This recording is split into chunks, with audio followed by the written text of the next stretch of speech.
Well, greetings all St Lucians, lovely friends.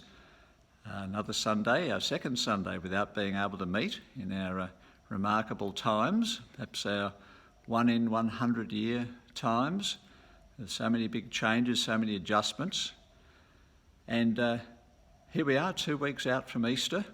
I wonder how you're going as we lead up to Palm Sunday next Sunday and then Easter Day itself, Good Friday, Friday week. All of these things seem to have been overtaken by all the crazy events.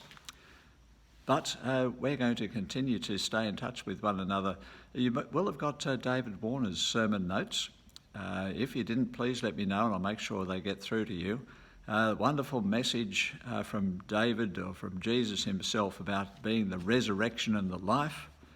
Hope for those sisters who were grieving to know that Jesus had things all under control and would actually defeat death itself. Marvellous. So do read David's notes. Wonderful message, David. Thank you. We're still very much and will continue to miss the wonderful family we have at St Luke. So it's been marvellous over this last week. Phone calls and emails, not just to me and Gail, but also amongst each other.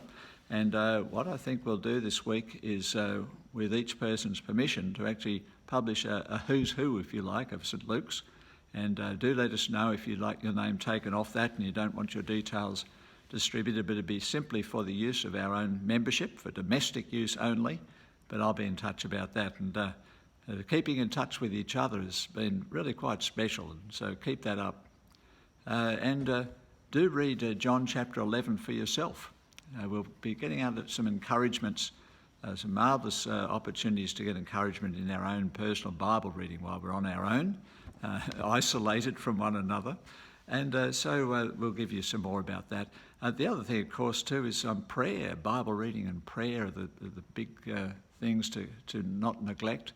And I think in particular what we're wanting to do is to pray wisdom for our leaders, Scott Morrison and his parliament, Gladys Berejiklian and her parliament, the New South Wales parliament, and throughout Australia, and indeed for the leaders throughout our world at this time. We pray that God would grant them wisdom. And then, of course, we want to pray grace for patients and healthcare workers who are experiencing this firsthand, both here in Australia but also in our world.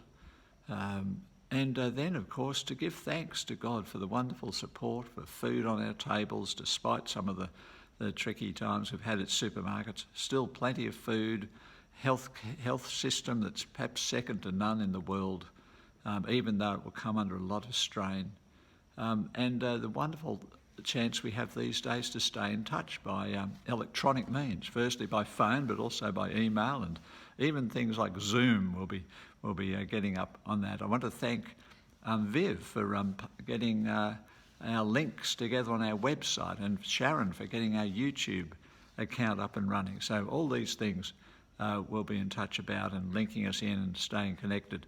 Marvellous support that we can give one another and keep ourselves looking to our wonderful God, who even in the midst of these rotten virus remains the resurrection and the life.